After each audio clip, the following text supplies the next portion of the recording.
7, 6, 5, 4, 3, 2, 1.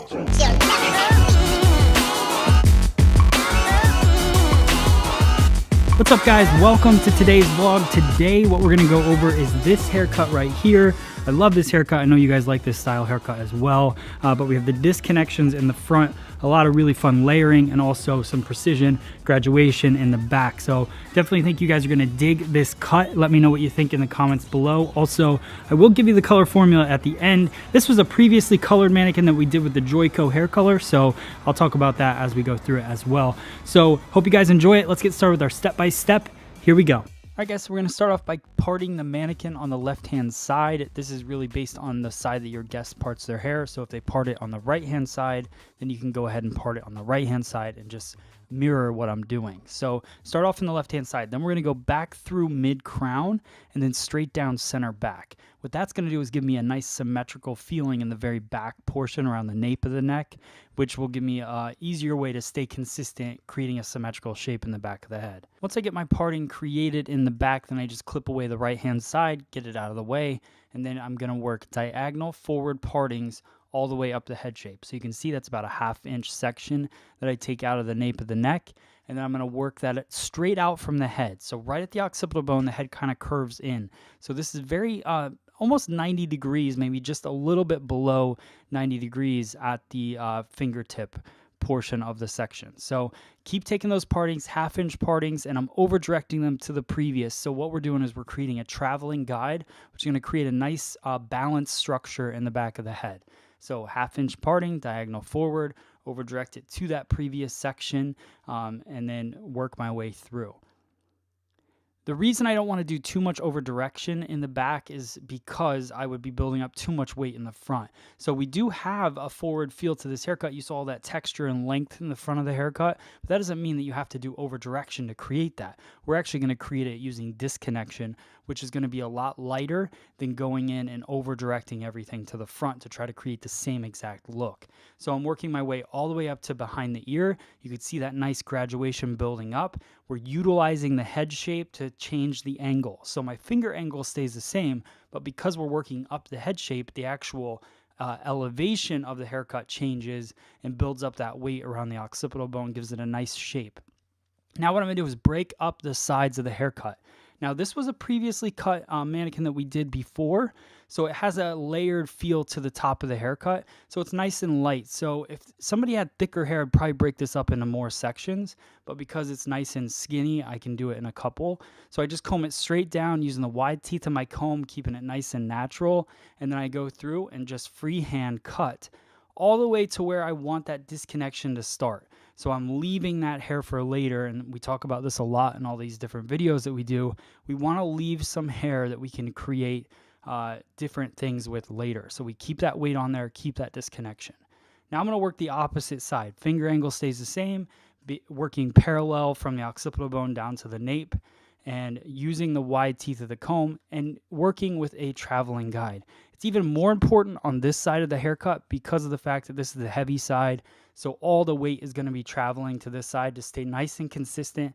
Don't over direct it too far. If you over direct it too far, you'll get too much weight pushed to the right-hand side of the head. Now you'll notice I hold my scissor a little bit different. A lot of times you're looking for comfort when you're cutting hair. If I twist my wrist a certain way when I'm trying to cut close to the nape of the neck, my hand gets in the way. It kind of bounces off the neck. So I just flip the scissor, I put my thumb in the other direction, cuts the hair exactly the same. So if you're comfortable cutting it the other way, you don't have to cut it like that. But you can see once I got away from the nape, now I go back to cutting regular. It's just a comfort thing for me, keeps me consistent. So working my way through all the way to behind the ear, still working those diagonal forward sections. You can see that my over direction is not coming to the back middle, but what I am doing is following the head shape up. So I'm not over directing that hair over towards the ear either. What I wanted to do is keep it nice and light. So I'll start with my elevation low, work my way up, and I'll follow that guideline that goes all the way up into that crown area. So my elevation will shift a little bit because I want to keep it nice and light. This is something I talk about in hair cutting a lot. You don't have to keep consistently cutting in one spot. you can move throughout the haircut as long as you understand why you're doing it. I'm moving because I want it to be nice and light around the crown, and I don't want to build up a ton of weight behind the right ear. So we start off cutting. You can see the angle that we're holding the hair. Then I shift, I raise my hand up a little bit, keeps it nice and light, and then I work my way towards the top, and I do a little bit of point cutting even into that to lighten it up that way. So we're gonna do the same thing on the opposite side, same thing we did on the left-hand side. Take a horizontal parting across, use the wide teeth of our comb, and then freehand cut to where we want that disconnection to be. Same thing, we'll do one more section. If you can't see through this, then you should definitely break it up. So if you have thicker hair, remember, break that up into multiple sections. Now we're gonna go in with our Cloud9 Blowout Serum. This is from Mercado. It's one of my favorite products for smoothing hair. I just throw it in there. It's got a nice shine to it. You'll see how much shine builds up on the hair. Nice medium hold. What I like to do with dry hair cutting is kind of make it feel like there's nothing in the hair, but have it nice and shiny and smooth. So you're gonna see those disconnections come to life. You're also gonna see a buildup of weight around those disconnections because we haven't elevated the hair yet. We're gonna elevate the hair when we get into the dry cutting portion. You're also gonna see the shape come to life as well. So just going through blow drying, doing some flat wrapping, also some leafing. Leafing is when you kind of grab the hair with the brush just like you're seeing me do now and lift the hair up, gives it a little bit of volume at the base, but also pulls tension onto the hair, which helps smooth out that base to mid shaft. Anytime you're flat wrapping the hair or you're leafing the hair, you're focused on the base and the mid shaft. The ends you'll get with the flat iron, which is what we're gonna go in and do next. So my focus is getting the shine to the base, getting the lift where I want it, and then now we're gonna go in with our Mercado Vibrastraight iron. This is the iron I use all the time. It vibrates as it smooths. So what it does is causes less friction. So it's less damage, also has a smoother kind of pass through on the hair and kind of works. So if you think about it, as it's vibrating, it's separating the hair. It helps smooth it faster as well. So you're going to see as I'm smoothing the hair out here, I'm mostly focused mid shaft to ends. Like I said in the blow dry, we focus the blow dry on the base to mid shaft. We go mid shaft to ends with the iron, just saves us on our work. So keeping it nice and polished in both ways, but also creating less damage for the hair because we're not ironing everything scalp to ends every time. Little trick I like to do here with the bang area, over directing it the opposite direction she's going to wear it, give it a little bit of a bend. So when she pushes it over to the other side, it gives it a little kick and flip to it. It lays really nice. You can see how soft it lays right wrapping around the face there.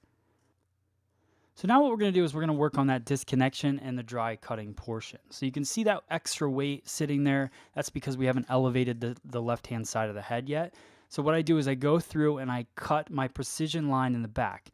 All my lines are usually done with the dry detail work. So that's why you want to make sure you get the hair nice and smooth the way you want it. And I go through and I detail the sides, cut those nice hard lines in the shape, really makes the shape stand out. It's all these finishing touches that make your haircut stand out to your guests. So just going through, finishing the outer perimeter of the haircut, you can still see those disconnections. We're going to cut into those now. So if you've been wondering and sitting on the edge of your seat, is he going to leave that there? No, we're not. We're going to go in and connect it to the haircut. So I go through, this is a tease cutting technique that I've shown you guys a lot. If you just started following, welcome. I have lots of videos on how to do this technique, but it's a half close with the scissor and it helps work out any weight within a dry cut, creates a lot of shattered kind of feel and texture within the haircut as well. So we go through that disconnected portion that I did not elevate. I want to go through and just add some light layers to it. And then I'm going to go through and grab that entire disconnection and decide, pinch it where I really want that hair to end, and then finish it with a little bit of slide cutting. All of that is very similar techniques. It's half closing the scissor, whether you're sliding down the hair shaft or you're tease cutting. The tease cutting is pushing the scissor in, half closing, and then releasing it, pushing it in, half closing, and releasing it. Slide cutting is just sliding down and half closing on it as you work. So I also told you guys I would share with you the color formula. So the base of this color, so we pre-lightened, did some balayage all over the entire head and painted basically from mid shaft to ends. And then I did the base ruby red Joico color intensity with a little bit of black pearl. And then the ends is a light pink with the rose. So that's our end result, guys. Hope you liked it. All right, guys, like always, if you like this haircut, then hit the like button, hit the share button, share this video with all of your friends out there. Also, if you're not a hairdresser and you're looking for a salon, remember we have the hairsalonlocator.com website where FSE partner salons are all on there. You could type in your zip code and find the closest salon near you. And if you're a stylist or salon owner and you're looking to get put on the FSE partner salon program, you get a class every single month online. You also get added to our secret Facebook group and put on the FSE Salon Locator website so that people that watch these videos can find your salon and get these hairstyles. So make sure you check out all the links for everything that I've used in the video, and also more information on finding a salon or becoming part of our FSE Partner Salon program. Thank you guys for watching. I'll see you guys on the next video. Thanks.